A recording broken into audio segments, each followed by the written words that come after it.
அப்போ இந்த உலகம் சொல்றது என்ன வேணா இருக்கட்டும், மனிதர்கள் சொல்லுகிறது என்ன வேணா இருக்கட்டும், சாத்தானுக்கு என்ன தெரியுமா நிறையா இருக்கு, அதெல்லாம் நம்ம காதில் வாங்க வேண்டாம். ஒரே ஒரு வார்த்தையை மட்டும் நம்ம படிச்சுட்டு போகலாமா? அது ஆதியாகமங்களின் புஸ்தகத்தில் முதல் அதிகாரம்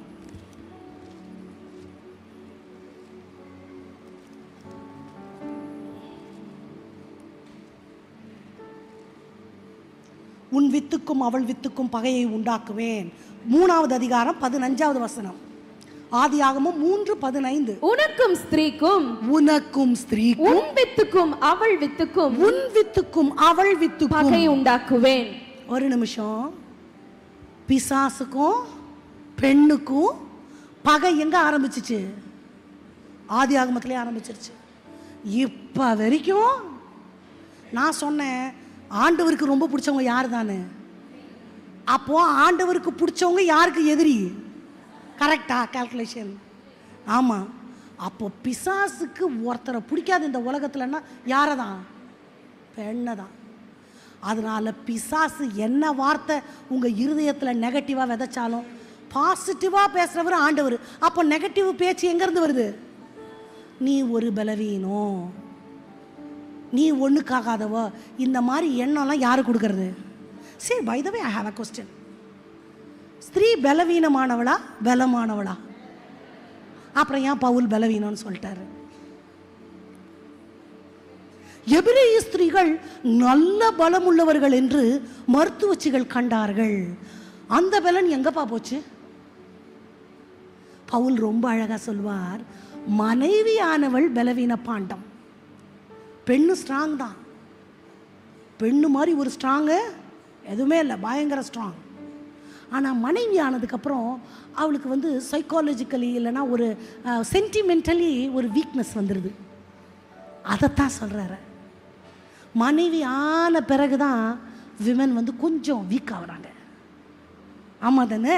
நிறையா பேர் சிரிக்கிறீங்க. கல்யாணத்துக்கு முன்னாடி சிங்கம் மாதிரி இருந்தேன் தெரியுமா, புலி மாதிரி இருந்தேன், இப்போ எலி மாதிரி ஆயிட்டேன். பரவாயில்ல, என்னை பலப்படுத்துகிற கிறிஸ்துவினாலே எல்லாவற்றையும் செய்ய எனக்கு பலன் உண்டு. விசுவாச அறிக்கை. நான் ஒரே எதிரி யார் தான்? பெண்ணு தான். பெண்ணுக்கு வருகிற வியாதிகள், பெண்ணுக்கு வருகிற முடக்கங்கள், கலாச்சார கட்டுகள், இது எல்லாவற்றினுடைய பின்னணியும் பிசாசு.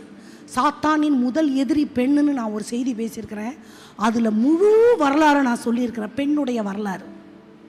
காலாகாலமாய் பெண்கள் பட்ட கஷ்டங்கள், அவர்களுக்கு இழைக்கப்பட்ட அநீதிகள், சரீர ரீதியாக மன ரீதியாக எப்படியெல்லாம் பெண்களை இந்தியாவில் மட்டும் இல்லை, எல்லா கலாச்சாரத்துலையும் அந்த ஒடுக்குதல்லாம் இருந்திருக்கு. அறிவு வளர வளர சீக்கிரம், எங்கெல்லாம் சீக்கிரம் அறிவு வளர்ந்துச்சோ அங்கே சீக்கிரம் மாற்றம் வந்துச்சு. அறிவு வளராத இடத்துல முட்டாளாக தான் இருக்கிறாங்க. முட்டாள்னு சொன்ன தப்பு இல்லை. அப்போது பெண்ணுடைய எதிரி யார் தான்? அப்போ எதிரியே எப்படி இருக்கணும்னு பிசாசை டிசைன் பண்ணி வச்சிருப்பான். அந்த டிசைன் படி நீங்களும் நானும் இருக்கக்கூடாது. நம்ம யாரு கூட நிற்கணும்? ஆண்டவரோட. Okay, right. அதற்கு மேலே நிறைய சொல்ல முடியலை எனக்கு, நான் போகிறேன். ஓகே, நான் என்ன நினைக்கிறேன், நான் என்னை பற்றி என்னுடைய அண்டர்ஸ்டாண்டிங் என்ன? வெந்ததை தின்ன, விதி வந்தா போகிறேன். நான் இருந்து என்ன பண்ணட்டும்? நான் எதுக்கு இப்படி இருக்கிறேன்? என்னால் ஒரு பிரயோஜனமோ இல்லை. உங்களால் எவ்வளோ பிரயோஜனன்றது நான் முதலே சொல்லிட்டேன். வீட்டில் எப்பவும் கண்ணே மணியே நீ இல்லாமல் நான் இல்லை, நீ இல்லாமல் வீடு இல்லைன்னு எந்த கணவரும் எந்த பிள்ளைங்களும் டெய்லி எல்லாம் புகழ் பாட மாட்டாங்க. பாடினா அது வீடே இல்லை, ஆர்டிஃபிஷியலாக இருக்கும். அப்போது யாரும் அப்படியெல்லாம் பொழுதுனைக்கும் ப்ரைஸ் பண்ண மாட்டாங்க. அவங்க சொல்லாததுனால நான் பிரயோஜனம் இல்லை என்று அர்த்தம். ஒரே ஒரு உதாரணம் சொல்கிறேன், நீங்கள் யாருன்னு சொல்லணும். ஒரு அம்மா இல்லை, அப்பா, 2 பொம்பளை பிள்ளைங்க. அந்த 2 பொம்பளை பிள்ளைங்களினால பல வருடங்க அவங்க ஆலயத்துக்குள்ளேயே வர முடியாத மாதிரி துஷ்ட சந்ததி பூமியில் வந்துருச்சு. யாரு?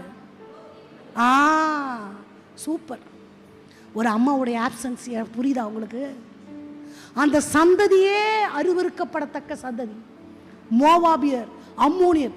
ஒரு பரிசுத்தவான் லோத்து பரிசுத்தவான், அவர் அழியக்கூடாதுன்னு ஊழியக்கார் தேவ தூதர் அவர் கரத்தை பிடிச்சி தரத்தரன்னு இழுத்துன்னு பட்டணத்துக்கு வெளியே விட்டாங்க. அப்போ எவ்வளோ பெரிய பரிசுத்தவானாக இருந்திருக்கணும். அந்த பரிசுத்தவானுடைய சந்ததி அருவருக்கத்தக்க சந்ததி ஆயிற்று. வேதவசனம் சொல்லுகிறது, நீதிமானுடைய சந்ததி அப்பத்துக்கு இருந்து தெரியாது. ஒரு சந்ததி ஆண்டவரை தேடிச்சுன்னா 1000 தலைமுறைக்கு அது ஆசீர்வாதம் ஆண்டவர் சொல்றாரு. ஆனால் இந்த பரிசுத்தவானுடைய சந்ததி தெய்வம் அருவருக்கிற சபிக்கப்பட்ட சந்ததியாக போனதுக்கு ஒரு அம்மா இல்லாதது தான் காரணம். நீங்கள் நினைக்கிறீங்களா நான் வேஸ்ட்டுன்னு? அது பிசாசு கொடுக்குற எண்ணம்.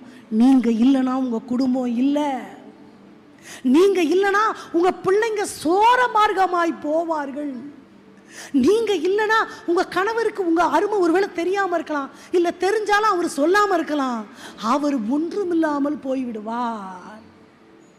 உன் மனைவி உன் வீட்டோரங்களில் கனிதரும் திராட்சை செடி. அது என்ன? வீட்டு ஓரம். வீட்டு ஓரத்தில் தான் வேலி இருக்கும். இப்போன்னா காம்பவுண்ட் செவரு இருக்கும். ஆமாவா? காம்பவுண்ட் சரியான நடு வீட்டில் கட்டுவோமா?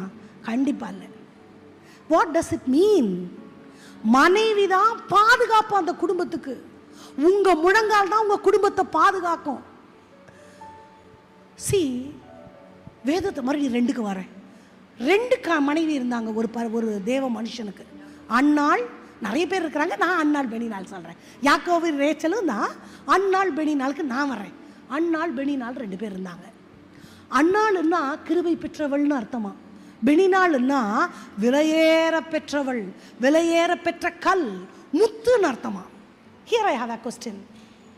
கிருபை பெருசுதான், விலையேற பெற்றவள்ன்றதும் நல்லதுதான். எது மனுஷ கண்ணுக்கு அட்ராக்டிவாக இருக்கும்? கண்டிப்பா விலையேற பெற்றவள், she will be more attractive than the other one. கிருபை வெளியே தெரியாது, ஆனால் அதுக்கு ஆழம் ஜாஸ்தி. அதோட வேறு ரொம்ப ஸ்ட்ராங்காக போவோம். ஆஃப்கோர்ஸ் பெனினாளுக்கு 10 பிள்ளை, வயிறார பிள்ளை பெற்றவள், ஆசீர்வதிக்கப்பட்டவள். யூத கலாச்சாரத்தில் ஒரு பொண்ணுக்கு பிள்ளை இல்லைன்னா அவள் சபிக்கப்பட்டவள், ஊரை விட்டு ஒதுக்கி வைப்பாங்க. 10 வருஷம் வெயிட் பண்ணிவிட்டு அவளுக்கு இன்னொருத்தையை பார்த்து கல்யாணம் பண்ணி வைப்பாங்க. உலகம் அவளை ஏதோ பாவம் செஞ்சவளாக நினைக்கும், ஆண்டவர் அவள் கூட இல்லைன்னு நினைக்கும். இன்னைக்கு இப்படிப்பட்ட முட்டாள்தனங்கள் அங்கங்கே இருக்கு. அதை முட்டாள்தனம்னு தான் நான் சொல்லுவேன். வேதத்தில் பிள்ளை பெறாது, இங்கே யாராவது பிள்ளைக்காக காத்திருக்கிறீங்கன்னா நான் சொல்கிறேன், மலடின்ற வார்த்தையை நான் ஒத்துக்க மாட்டேன். வேதத்தில் யாரெல்லாம் பிள்ளை இல்லாமல் இருந்தாங்களோ, மிரியாமை தவிர அத்தனை பேரும் பிள்ளை பெற்றாங்க. வயசு ஒரு விஷயம் அல்ல, பலவீனம் ஒரு விஷயம் அல்ல. கர்த்தர் தமது சித்தத்தை நிறைவேற்றுவதற்கு எதுவுமே காரணம் இல்லை, கட்டாயமாக கொடுப்பார். அதை கால தாமதம் கூட சொல்லக்கூடாது. That would be right time in his sight. Hallelujah. நமக்கு தான் அது தாமதம், ஆண்டவருக்கு அது சரியான நேரம். ஆண்டவர்கிட்ட துரிதப்படுத்துங்கன்னு வேணால் ஜெபம் பண்ணலாம். என்னால் காத்திருக்க முடியலப்பா, கொஞ்சம் சீக்கிரம் பண்ணுங்கன்னு ஜெபம் பண்ணலாம். ஆனால் மலடின்ற வார்த்தையை நான் ஆண்டவர் தாமதிக்கிறார்ன்ற வார்த்தையுமே ஒதுக்க முடியல. கர்த்தர் செய்ய நினைத்தது தடைபடவே படாது, அது நிச்சயமாய் நிறைவேறும். ஆண்டவர் வாயிலிருந்து வர வார்த்தை வில்லிலிருந்து ஒரு அம்பு எப்படி அது போச்சுன்னா இடையில எங்கேயும் திரும்பாது, குத்திட்டு தான் ரிட்டர்ன் வராது, குத்திடும். அவர் வாயிலிருந்து புறப்படுகிற வார்த்தைகள் தண்டாயுதமாய், அஸ்திராயுதமாய் தான் அனுப்பப்பட்ட நோக்கத்தை நிறைவேற்றாமல் திரும்புவதில்லை. அல்லேலூயா. தட்டலாம், கை தட்டணும்னா தட்டலாம். அப்போ உங்களுக்காக உரைக்கப்பட்ட வார்த்தைகளும் தன்னுடைய நோக்கத்தை நிறைவேற்றாமல் அவரிடத்திற்கு. அப்போ a woman should understand her position. நான் ஒன்றும் இல்லை, நான் உயிரோடு இருந்து என்னத்துக்கு? அந்த மாதிரி யாராவது வார்த்தை சொல்லியிருந்தீங்கன்னா இன்னைக்கு இந்த ஆலயத்தில் ஏசப்பா கிட்ட மன்னிப்பு கேட்டு ஒப்பு கொடுத்துட்டு இனி உயிரோட வாழ்கிற வரைக்கும் அந்த வார்த்தையை நான் சொல்ல மாட்டேன், பொருத்தனை பண்ணிட்டு போகணும். நான் ஏன் இருக்கணும்? இந்த நெகட்டிவான எண்ணங்கள் எல்லாம் பிசாசால விதைக்கப்படுவது. நீங்கள் இருக்கணும், நீங்கள் வாழணும், இன்னும் நல்லா இருக்கணும், இன்னும் சுகமா இருக்கணும். வருகை தாமதிக்குமானால் அவரது பரிபூரணமாக்கப்பட்ட சித்தத்துக்கு நீங்க உட்படணும். அதுதான் ஆண்டவர் வச்சிருக்கிற திட்டம் உங்களுக்கும் எனக்கும். ஆமாவா? நல்லாதான் கை தட்டலாமே. உமக்காகத்தானே ஐயா, எல்லாரும் சொல்லலாம். நான் உயிர் வாழ்கிறேன் ஐயா, இந்த உடலும் உள்ளமெல்லாம் அன்பர் உமக்காகத்தானே ஐயா, இந்த உடலும் உள்ளமெல்லாம்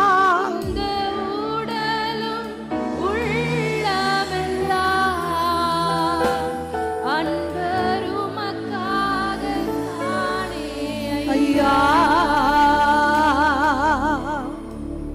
அப்ப யாருக்காக வாழ்றோம்? எனக்காக, என் குடும்பத்துக்காகன்றதெல்லாம் செகண்டரி. என்ன கொரோனா வந்து எத்தனையோ பேரை வாரி கொண்டு போச்சு. அவங்களெல்லாம் விட நம்ம பலசாலியா? இல்லை. அவங்களெல்லாம் விட பயங்கர இம்யூன் பவரா நமக்கெல்லாம்? இல்லை. ஏன் நாம் மீந்து இருக்கிறோம்? அவர் நினச்சதுனால மீந்து இருக்கிறோம், நம்ம பலத்தினால இல்லை. அல்லேலூயா. அப்போ எனக்கு ஒரு நோக்கம் வைக்கப்பட்டிருக்கு. Okay, right. உலகம் என்ன வேணா சொல்லட்டும், பிசாசு என்ன வேணா விதைக்கட்டும், எதிரி எங்கேருந்தே இல்லை, என் மனசுக்குள்ளேருந்தே எதிரி இருப்பான். நீ எதுக்கு இருக்கிற? உன்னால என்ன பிரயோஜனம்? அட உன் மூஞ்சியை பாரு. போதும் போதும் இந்த மூஞ்சி. so many negatives. எப்பவுமே நினைக்கணும், நெகட்டிவ் எல்லாமே பிசாசு இடத்துலேருந்து தான் வருது. பிசாசு என்னையே ஆயுதமாக பயன்படுத்தி என்னையே கொல்ல நினைக்கிறான். அப்படி தாட்ஸ் வரும்போது உடனே இல்லை ஆண்டவரே உமது சாயலா, எல்லாருக்கும் வரத்தான் செய்யும். நான் கண்ணாடி முன்னாடி போய் இந்த மூக்கு இன்னும் கொஞ்சம் நீளமாக இருந்திருக்கலாமே அப்படி தோணும். ஃப்ரேம்குள்ளேயே வரமாட்டோமே, இன்னும் கொஞ்சம் ஒல்லியாக இருக்கலாமே. எதுக்கு சிரிக்கிறீங்க? உங்களுக்கும் அப்படி தோணிடும். நான் என்ன சொல்கிறேன், இக்காலத்து பாடுகள் இனி நம்ம இடத்துல வெளிப்பட போகிற இவைகள் சோர்ந்து போவதற்கல்ல. ஒல்லியாக இருக்கிறவங்கள கேட்டால் நான் எப்போ குண்டாவேன், நான் குண்டாகணும்னு ஜோம் பண்ணுங்கன்னு என்கிட்ட வந்து என்ன ஜோம் பண்ணின்னு போவாங்க. எனக்கு எப்படி இருக்கும்? நான் அத்தனை டயட் இருந்து ஒரே 1 கிலோ குறைஞ்சிருப்பேன். பாஸ்டர் வந்து பார்த்துட்டு குறைஞ்ச மாதிரியே தெரியலையே. அப்படியா? 1 கிலோ குறைஞ்சியா? அப்புறம் அவரே சொல்லுவார், அண்டா தண்ணியில் குண்டா தண்ணி எடுத்தால் தெரியாது. புரிஞ்சவங்க சிரிக்கிறீங்க. அப்போ அவ்வளோ பிரயாசப்பட்டு இவ்வளோண்டு பலனா அப்படின்னு அழுதுட்டு இருப்பேன். பாஸ்டரம்மா இவளுக்கு உடம்பே வர மாட்டேங்குது, கொஞ்சம் என்ன ஜோம் பண்ணி கொடுங்க, உங்கள் ஆசீர்வாதம் வேணும். எனக்கு எப்படி இருக்கும்? யாருக்கு எது இல்லையோ அதுதான் அவர்களுக்கான தேவை, அதுதான் அவர்களுக்கான ஆசீர்வாதம். அதனால எது எது இல்லை இல்லை இல்லைன்னு கவலைப்படுறதை விட்டுட்டு எனக்கான நோக்கம் என் ஆண்டவர், எனக்கென ஆண்டவர் நியமித்திருக்கிற பாதை, அதில் என்னோட மைண்டை நான் ஸ்டிக் ஆன் பண்ணி ஓடுகிறேன். நான் யாருக்காக? நேசருக்காய் நான் ஓடுகிறேன், ஓடுகிறேன், நான் ஓடுகிறேன், என் நேசருக்காய் நான். 2 கேரக்டர் சொன்னேன், மார்த்தா மரியா சொன்னேன். இன்னொரு அண்ணாலும் பெண்ணினாலும் சொன்னேன். விலையேற பெற்றது கண்ணுக்கு அழகாக இருக்கும், கிருபை அவ்வளோ அட்ராக்டிவாக இருக்காது, கிருபை வெளியே தெரியாது. ஆனால் இன்னைக்கு நம்ம சாமுவேலை பற்றி பேசுகிறோன்னா அந்த கிருபை தான். அந்த அண்ணாள் மற்றவங்க பார்வைக்கு அட்ராக்டிவாக இல்லை, ஆனால் அவ பெற்றது இந்த 10 பிள்ளையும் அதுக்கு ஈடாகாது. அல்லேலூயா. அப்போது என்னோட வாழ்க்கை எல்லாரும் புகழ்கிற மாதிரி நீ எப்படி இருக்க தெரியுமா, மற்றவங்களெல்லாம் பார்க்கும்போது நம்மளுக்கே நம்ம ஒன்றுக்குமே பிரயோஜனம் இல்லையா அப்படின்னு தோணும். எனக்கும் தோணி இருக்கு. நோபடி யாராலையும் ஏற்றுக்கொள்ள. அம்மா ரொம்ப அழகாக சொன்னாங்க, என்னோட இதை கேட்டிருக்காங்கன்னு. அந்த பாட்டி சொன்ன மாதிரி சொல்லி காட்டுட்டா, பாஸ்டர் வரலையோ அப்படின்னா என்ன அர்த்தம்? மூஞ்சியை பார்க்கவா நான் வந்தேன், நான் வந்தது பாஸ்டரை பார்க்க, அதுதானே அர்த்தம். அதுக்கு முன்னாடியே நான் இவர்கிட்ட சொன்னேன், அவர்கள் என்னை ஏற்றுக்கொள்ள மாட்டார்கள், அவர்கள் என்னை நம்பார்கள், என் வாக்குக்கு செவி கொடார்கள், உன்னை போல நான் வாக்கில் வல்லவன் அல்ல. எல்லா டைலாக்கும் அவர்கிட்ட அடிச்சுட்டேன். என் பருப்பு அவர்கிட்ட வேகலை. எங்கள் வீட்டுக்காரர் தான் சொல்கிறேன், உன்னை அனுப்புகிறவர் ஆண்டவர் அல்லவா, நீ போ அப்படின்னு சொல்லிட்டார். இப்போ வந்ததும் வராதுமா. முதல் செக்கே பாட்டி இப்படி வச்சா எனக்கு எப்படி இருக்கும்? அழுகன்னா அழுக. மொத்த பிரசம் எழுதி வச்சதெல்லாம் எங்கே போச்சோ தெரில, புஷ்ஷுன்னு போச்சு. பாட்டிக்கு புஷ்ஷுன்னு போச்சு. பாஸ்டர் பார்க்காம பாட்டி வார்த்தை கேட்ட உடனே எனக்கும் மொத்த பேட்டரியும் அவுட்டாக போயிடுச்சு. அரை மணி நேரம் பிரசங்கம் பண்ணணும், 5 பக்கம் எழுதி வச்சு 5 நிமிஷத்தில் பேசி முடிச்சுட்டு வந்துட்டேன். பேச முடியல. போய் எனக்கு ஒரே புகலிடம் எங்கள் வீட்டுக்கார். சொன்னல பாட்டி ஒரு எதிர்பார்ப்பு, ஏன் பாட்டி வாய் வச்சுட்டு சும்மா இருக்க மாட்டீங்க அப்படின்னு கேட்பாருன்னு. அவர் கேட்டாரா? எனக்கு தான் திட்டு விழுந்துச்சு. உனக்கு அறிவு இருக்கா? அவங்க சொன்னாங்க இவங்க சொன்னாங்கன்னு மூஞ்ச தூக்கிக்கிட்டீங்கன்னா நீ ஆண்டவர் சித்தத்தை செய்யவே முடியாது. அன்னைக்கு எனக்கு கசப்பாக இருந்துச்சு. இவர் என்ன வீட்டுக்காரரு, நம்ம ஃபீலிங் புரியலையே அப்படி தோணுச்சு.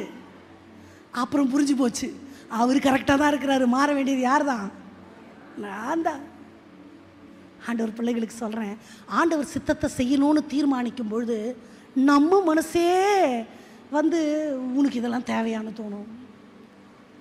அதுக்குன்னே ஏவப்பட்டவங்க முன்னால் வந்து மூஞ்சு முன்னாடி நின்றுட்டு இது என்ன வேலைன்னு கேட்பாங்க. உடனே ரெட் கார்பெட்டெல்லாம் யாரும் விரிக்க மாட்டாங்க.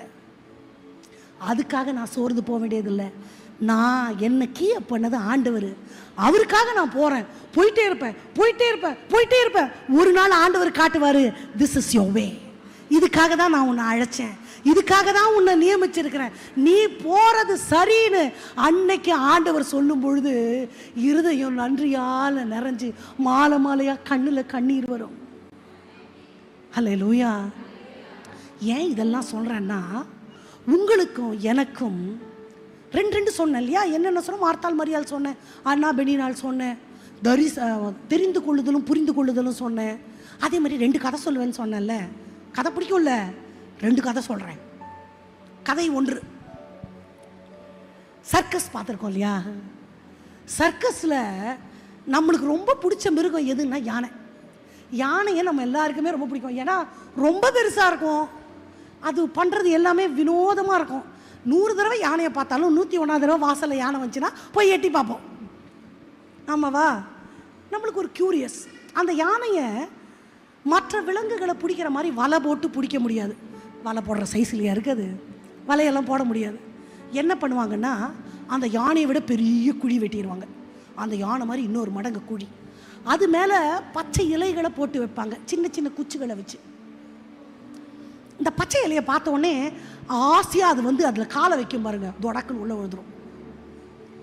உள்ளே விழுந்த உடனே கொஞ்சம் பட்னி போட்டுருவாங்க. அதுவா சரியான சோத்ராமன் சாப்பிடலன்னா இருக்காது, அது டன்னாக சாப்பிடும். அதை போய் பட்னி போட்டால் எப்படி? அது முயற்சி பண்ணி பார்த்துட்டு கொஞ்சம் டயர்டாகிடும். அதுக்கப்புறம் என்ன பண்ணுவாங்கன்னா, புல்டோசர் வச்சு படி மாதிரி நோண்டி நேராக அவரை லாரியில் ஏற்றிடுவாங்க. அவர் பசி மயக்கத்தில் போயிடுவார். அங்கே போனதும் அந்த யானையை ட்ரெயின் பண்ண ட்ரெயினர் ஒருத்தர் இருப்பார். அவரை என்ன சொல்லுவாங்க? பாகன்னு சொல்லுவாங்க. அந்த பாகன் வந்து என்னளவு கூட குண்டா இருக்க மாட்டார், குச்சி மாதிரி இருப்பார். அந்த யானை ஃபூனா விழுந்துருவார், அவ்வளோண்டு இருப்பார். அவர் கையில் ஒரு குச்சி வச்சுருப்பார், போலீஸ் லத்தி வச்சுருக்கிற மாதிரி. அதுக்கு என்ன பேர்? அங்குசம் சொல்லுவாங்க. யானை கையில் ஒன்று இருக்கும். இந்த யானையை ட்ரெயின் பண்ணும்போது என்ன பண்ணுவார்னா, அதில் சின்ன பேட்டரியில் ஒரு எலக்ட்ரிக் ஷாக் இருக்கும். அது சொன்ன பேச்சை கேட்கலன்னா இப்படி டச் பண்ண உடனே அதுக்கு வந்து கரண்ட்டு வந்து பரிச்சயமே இல்லை, விறுவிறுன்னொடனே அது பயந்துடும். இது இன்னமும் விறுவிறுங்குதே, அவ்வளோதான். அந்த இத்துணூண்டு எலக்ட்ரிக் ஷாக்கு பயந்து அவ்வளோ பெரிய உருவத்தை வச்சிருக்கிற யானை அந்த பல்லி மாதிரி இருக்கிறவன் உட்காருன்னா உட்காரும், எந்திரின்னா எந்திரியும், டான்ஸ் ஆடுன்னா ஆடும், சொல்கிறதெல்லாம் செய்யும்.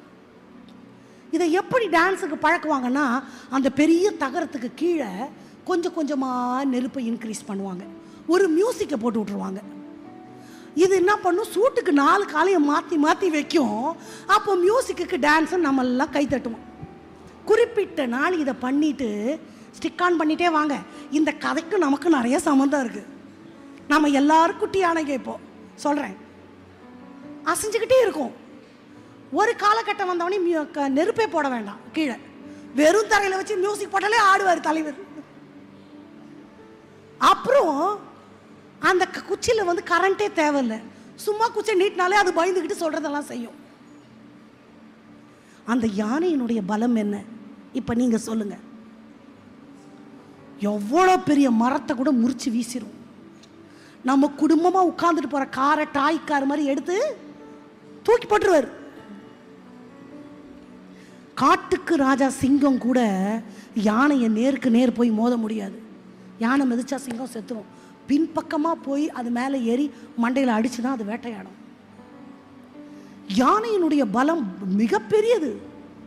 இன்னைக்கு வரைக்கும் எல்லா நாட்டிலையும் எல்லா மனுஷரும் யானையை பிரமிப்பாக தான் பார்க்குறோம். அதனுடைய பலத்திற்கு முன்பாக எந்த சக்தியுமே நிற்கவே முடியாது. ஆனால் ஒரு சின்ன கரண்ட்டு, ஒரு சின்ன அதற்காக தன்னுடைய மொத்த பலத்தையும் இழந்து எல்லாருக்கும் கேலி பொருளாய் மாறுகிறது அந்த யானை. அந்த யானை மாதிரி தான் நமக்குள்ள ஆண்டவர் வச்சிருக்கிற ஆக்க சக்தி ரொம்ப பெருசு. உங்களுடைய முழங்காலுக்கு இருக்கிற பலன் டைனமிக் பவர் மாதிரி இருக்கு. ஏதோ குடும்ப சூழ்நிலையும் வந்த சின்ன பலவீனமோ, நீங்கள் உங்கள் எதிர்பார்ப்பு நிறைவேறாத ஒரு சூழ்நிலை, சின்ன சின்ன சின்ன சின்ன விஷயங்களினால மொத்த பலனையும் இழந்து கூனி குறுகி நான் ஒன்றும் இல்லைன்ற ஒரு முடிவுக்கு வந்துட்டீங்களா? அந்த யானையை பார்த்தா நமக்கு முட்டாளாக தானே தெரியும். உன் பலன் என்னான்னு தெரியுமா? சர்க்கஸ் கூடாரத்துக்குள்ள கோமாளி மாதிரி ஆடிட்டு இருக்கிறியே, நீ நினைச்சா இந்த கூடாரத்தையே பிச்சு வீசிட்டு ராஜா மாதிரி நடந்து போலாமே. எங்கடா போச்சு உன் பலன்? எங்க போச்சு உன்னுடைய பராக்கிரமம்? கேட்போமா இல்லையா? திடீர்னு அதுக்கு யாரும் வந்து சொல்லிட்டாங்க அப்படின்னு வச்சுக்கலாம். எந்திரிச்சு விஸ்வரூபம் எடுத்து நின்றுச்சுன்னா யாராவது அது முன்னாடி நிற்க முடியுமா? நின்று கை தட்டுற கூட்டம் துண்ட காணத்துடைய காணும் ஓடி போயிடும். ஆமாவா? அது மாதிரி தான் உங்கள் முழங்காலுக்கு பவர் இருக்கு. இப்போ நீங்கள் யானையா? எங்க உங்க பலத்தை இழந்திருக்கிறீங்க? எங்க நம்முடைய சிந்தைகளை சாத்தான் குருடாக்கி முட்டாளாக்கி வைத்திருக்கிறான்? அதை அறிகிறது தான் அவரது பரிபூர்ணமாக்கப்பட்ட சித்தம் இன்னதென்று அறிகிற அறிவு. மனம் புதிதாக்கப்படுகிறது என்பது நான் எதற்காக அழைக்கப்பட்டேன், எதற்காக ஆண்டவர் என்னை ஜீவனோட வச்சிருக்கிறார், நான் இங்க இருப்பதற்கான நோக்கம் என்ன அப்படின்னு என் கண்ணு திறந்துருச்சுன்னா எல்லாரும் பார்த்து சிரிக்கிற மாதிரி நான் இருக்க மாட்டேன். எல்லாரும் பார்த்து பரிதபிக்கிற நிலைமையில நான் இருக்க மாட்டேன். என்ன நானே பார்த்து நொந்து கொண்டு இருக்க மாட்டேன். ஏதோ ஒரு சூழ்நிலை உங்களை முடக்கி போட்டிருக்கு. அது பலவீனமா இருக்கலாம், எதிர்பார்ப்புகள் நிறைவேறாம போயிருக்கலாம், இல்ல சத்ரு நம்மளுடைய சிந்தைகளை கொள்ளை கொண்டு போய் நம்ம கண்களை குருடாக்கி இருக்கலாம். எங்க என்னுடைய பலத்தை நான் இழந்தேன் நம்ம ரியலைஸ் பண்ணணும். வேதத்திலிருந்து ஒரே ஒரு தாயை உதாரணம் காட்ட போறேன். உதாரணம் காட்டிட்டு இன்னொரு கதை சொல்வேன். 2 கதை சொன்னேன்ல, அந்த 2 கதையில நம்ம எங்க இருக்கிறோம்னு பார்க்கணும். இப்போ நீங்க பதில் சொல்லணும். பெண்கள் எல்லாரும் பிரெக்னெண்டா இருக்கும் போது எல்லாருக்கும் என்ன பாப்பா வேணும்? பெரும்பாலும் என் பொண்ணு பிறந்தா வேணான்னு வீசிடுவோமா? கண்டிப்பா இல்லை. ஆனா என்ன பாப்பா தான் வேணும். ஆமா, எல்லா கலாச்சாரத்திலையும் எல்லாருக்கும் அது யானே தெரியல. ஆனா ஒரு கலாச்சாரத்தில் ஒரு குறிப்பிட்ட ஜனம், அந்த குறிப்பிட்ட ஜனத்தில் இருக்கிற பிரெக்னென்ட் லேடிஸ் எல்லாருமே பையனா எனக்கு வேணவே வேணாம், பொண்ணு தான் பிறக்கணும்னு சொன்னாங்க. எப்போ? மோசேயினுடைய காலம். கரெக்ட். ஏன்? பொண்ணு பிறந்தா வெட்டி வீசிடுவான். மன்னிக்கணும், ஆண் பிள்ளை பிறந்தா வெட்டி வீசிடுவான். பெண் பிள்ளைன்னா உயிரோடவாவது எந்த பெற்றவளுக்கு பிள்ளைய பலி கொடுக்க துணிவாள்? எஸ், பிறக்கிறதுக்கு முன்னாடியே அந்த சூழ்நிலை, ஒரு ஆண் பிள்ளை பூமியில் வருவதற்கான சூழ்நிலையும் சாத்தியக்கூறுகளுமே இல்லை. யோகபேத் ஆண்டவரை தெரிஞ்ச மகள். ஆமாவா? அப்போ த டே 1 அவங்களுக்கு வந்து பிரெக்னென்ட்னு தெரிஞ்சிருச்சு. என்ன ஜோம் பண்ணியிருப்பாங்க? சுகப்பிரசவத்துக்கு கூட ஜோம் பண்ணியிருக்க மாட்டாங்க. எப்படியாச்சும் பொண்ணு குழந்தை, யாராவது பேர் ஜெபம் பண்ணியிருப்போமா அப்படி? பொண்ணு குழந்தை பொண்ணு குழந்தை பொண்ணு குழந்தை. நர்ஸு எடுத்த உடனே சோத்திரம் சோத்திரம் சோத்திரம், என்ன குழந்தை? பையன். புஷ்னு போயிருக்கோம்.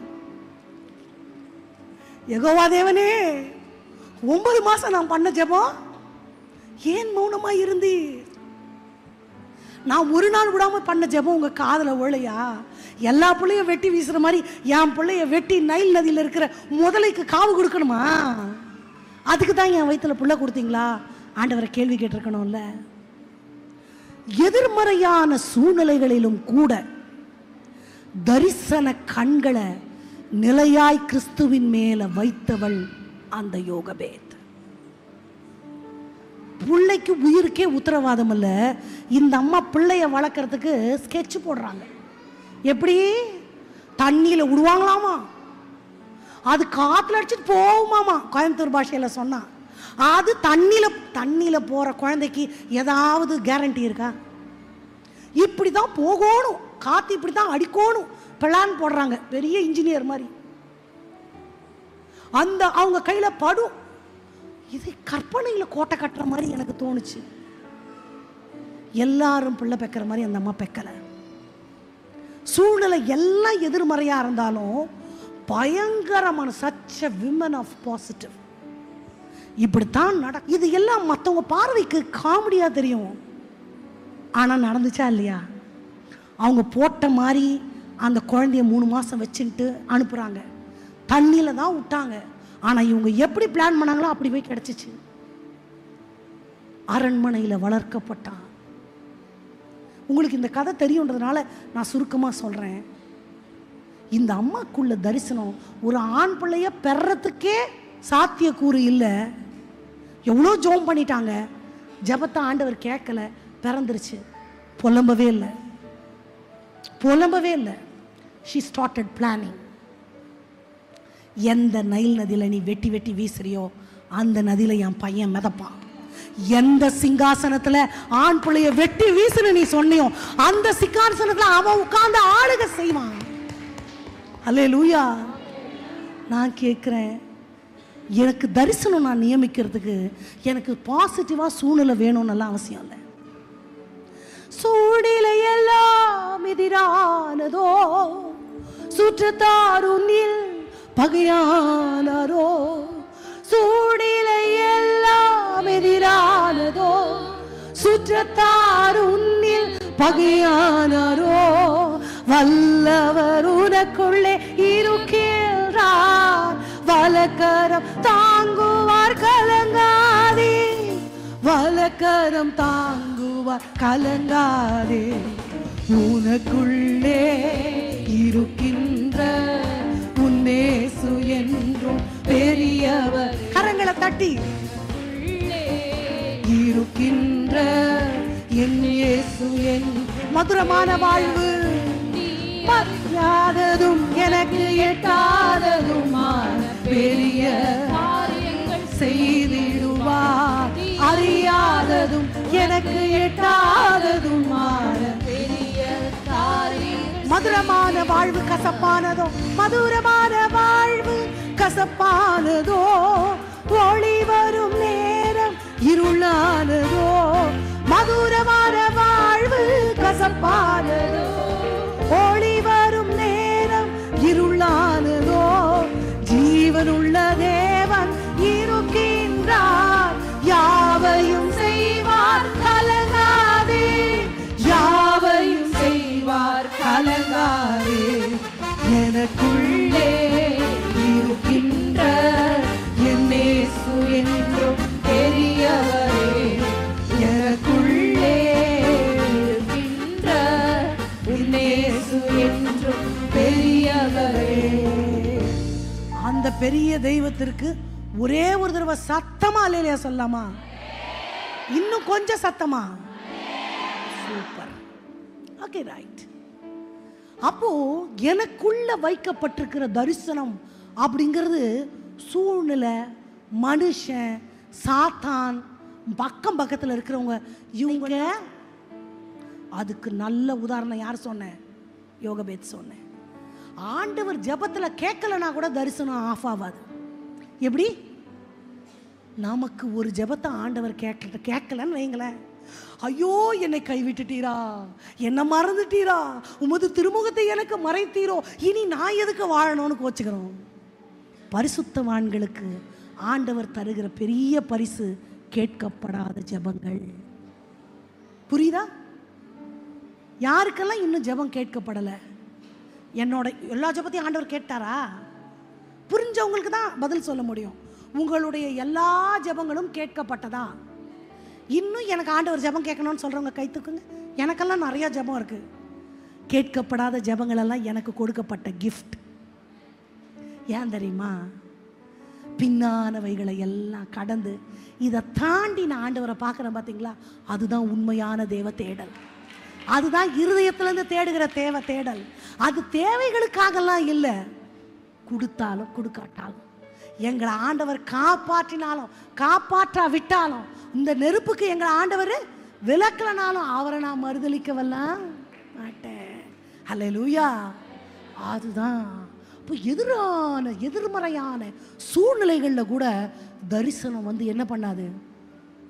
மாறவே மாறாது. நமக்கு ஏன் மாறிடுச்சுன்னா, நம்ம தரிசனம் ரொம்ப வீக் தரிசனமாக இருக்குது.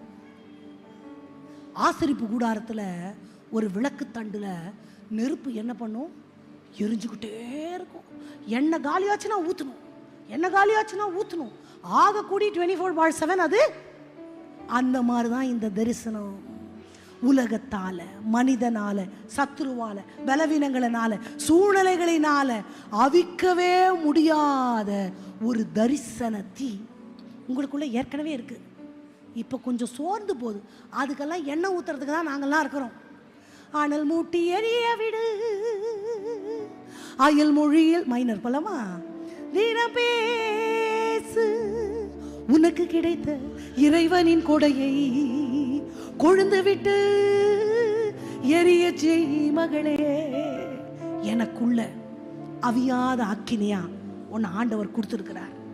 அதை நான் அவிச்சு போடவே கூடாது, அணைக்கவே கூடாது. நெகட்டிவ்னா அது அணைஞ்சிரும். ஜெபம் குறைஞ்சா அது அணைஞ்சிரும். இன்னொன்று சொல்கிறேன், நம்மெல்லாம் உலகத்து மாதிரி நம்ம பாவமெல்லாம் செய்ய முடியாது. இப்பிரபஞ்சத்திற்கு ஒத்த வேஷம். அவங்க சினிமாவுக்கு போவாங்க, நம்ம போக முடியாது. அவங்க குடிப்பாங்க, பொம்பளைங்க கூட குடிப்பாங்க, நம்ம அப்படி செய்ய மாட்டோம். உலகத்தார் செய்கிற பாவங்களை நான் செய்ய மாட்டேன். அப்போ பாவம் என்னை விட்டு ஆண்டவரை பிரிக்கணும்னா என்ன பாவமாக இருக்கும்? இதுதான் நெகட்டிவான எண்ணங்கள், என்னை குறித்து இருக்கிற எனக்கு சோர்வுகள். அவங்க சொன்னாங்க வருத்தம், இவங்க சொன்னாங்க வருத்தம், சொல்கிறவங்க சொல்லிட்டு தான் இருப்பாங்க.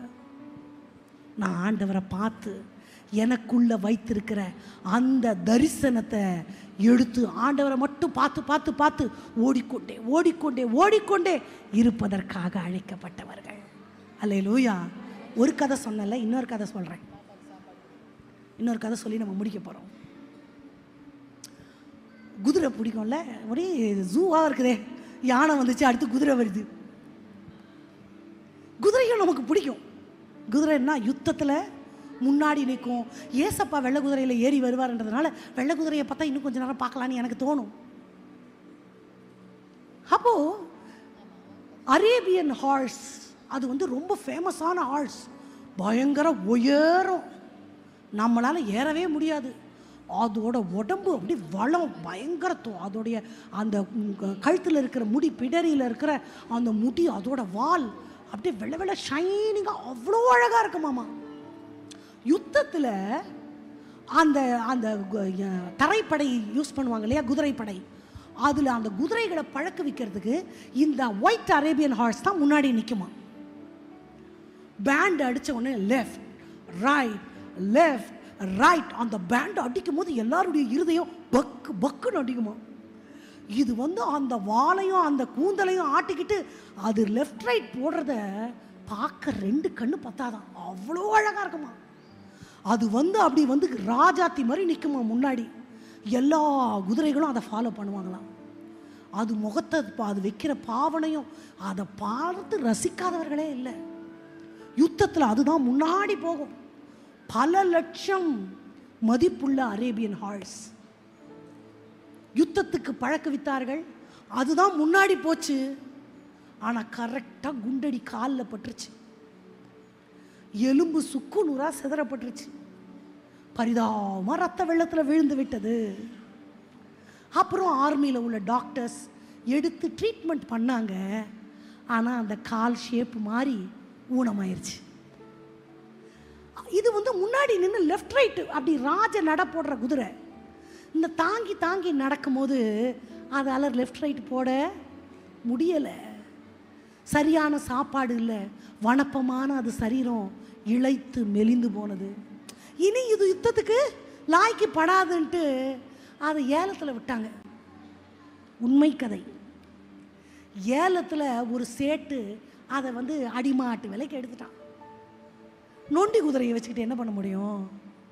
முனிசிபாலிட்டியில் குப்பை அள்ளுவாங்கல்ல, முனிசிபாலிட்டி தானே சொல்வீங்க, முனிசிபாலிட்டி வண்டி ஒத்த குதிரை வண்டியில் அது நொண்டி நொண்டி ஒவ்வொரு குப்பை தொட்டியாக போய் போய் நிற்கும். குப்பையை அள்ளி அள்ளி போடுவாங்க, மொத்தமாக கொண்டு கொட்டும். வயசாயிடுச்சு, பல வருஷம் ஆயிடுச்சு, ரொம்ப பலவீனம் ஆயிடுச்சு. குப்பை அள்ளுறதுக்கு கூட அதுக்கு தெம்பு இல்லை அதுக்கு. ஆனாலும் அந்த ஜீவராசியை கொல்ல மனசு வராமல் மலை ஓரத்தில் மேய்ந்து கொண்டு இருக்கிறது. பல ஆண்டுகள் கழிந்தது. டம் டம் டம் அப்படி ஒரு சவுண்டு கேட்டுச்சு. என்ன சவுண்டு? பரேடு. அதே மலையில் அதே இடத்துல பரேடு. இந்த நொண்டி காலை வச்சு ஊனி ஊனி ஊனி ஊனி அந்த இடத்துக்கு போய் எல்லா குதிரைகளையும் தாண்டி முன்னாடி தன்னுடைய வரிசையில் நின்று தன்னோட பலவீனமான கால்களையும் தோற்றத்தையும் வைத்து கொண்டு இத்தனை நாள் குப்பை அள்ளதை மறந்துட்டு அதே இடத்துல போய் அந்த குதிரை லெஃப்ட் ரைட் போடுது. எல்லாரும் துரத்துறாங்க. இது என்ன அசிங்கமான குதிரை, அழுக்கா இருக்கு, சீப்போ சீப்போ. கண்ணில் தண்ணி வருது அந்த குதிரைக்கு, நெருக்கிது, போட்டுட்டே இருக்கு. அந்த பேண்ட் அடிக்கிறவனுக்கு தெரிஞ்சிருச்சு இந்த குதிரை யாருன்னு. எல்லாம் விரட்டும் போது no no no no please stop stop, யாரும் அதை டிஸ்டர்ப் பண்ணாதீங்கன்னு அழுது கொண்டே அவனை அடிக்கிறான் அடிக்கிறான். பல மணி நேரங்கள் தன்னுடைய உடைந்த கால்கள், பலனிழந்த சரீரத்தோடு தன்னுடைய இழந்த அந்த அந்த அந்த ஸ்லாக்கியத்தை நினைவு கூர்ந்து அழுது கொண்டே அதில் அந்த அந்த குதிரை நடை பழகியதாக ஒரு சம்பவம். யானை தன்னுடைய மொத்த பலனையும் மறந்துட்டு காலமெல்லாம் அடிமையாயிருச்சு. இங்கே ஒரு குதிரை சூழ்நிலையால் மோசமானாலும் திடீர்னு அந்த சத்தத்தை கேட்கும் பொழுது தன்னுடைய தரிசனத்தையும் அழைப்பையும் அது நினைவு கூறுகிறது. இப்போ நான் கேட்குறேன், இந்த யானையை மாதிரி நான் இருக்கணுமா, குதிரை மாதிரி நான் இருக்கணுமா? You're right. எனக்குன்னு ஆண்டவர் ஒரு பாதை வைத்திருக்கிறார் அவருடைய திட்டத்துக்குள்ள. ஓகே, நீங்கள் அப்படியே எழுந்து நின்று கொள்ளுங்கள். திருப்பியும் நான் மார்த்தா மரியாளுக்கு வரேன். 2 பேருமே ஆண்டவருக்கு தான் சேவை செஞ்சாங்க. 2 பேருக்கும் ஏசப்பாவை பிடிக்கும், 2 பேருக்கும் ஏசப்பாக்கும் 2 பேரையும் பிடிக்கும். ஆனால் ஏன் ஒருத்தருக்கு மட்டும் ஆண்டவர் சப்போர்ட் பண்ணார்? Here I have a question. ஆண்டவருக்காகவா ஆண்டவரோடவா? உங்களை கேட்குறேன், நீங்கள் என்ன வாழ்க்கை வாழ போறீங்க? ஆண்டவருக்காகவும் வாழணும், ஆண்டவரோடவும் வாழணும். அவர் என்னை உயிரோட வச்சிருக்கிறார்ல, உமக்காகத்தானே ஐயா நான் உயிர் வாழ்கிறேன் ஐயா. இந்த உடலும் அன்பருமக்காக தானே ஐயா. இந்த உடலும் உள்ளமெல்லாம்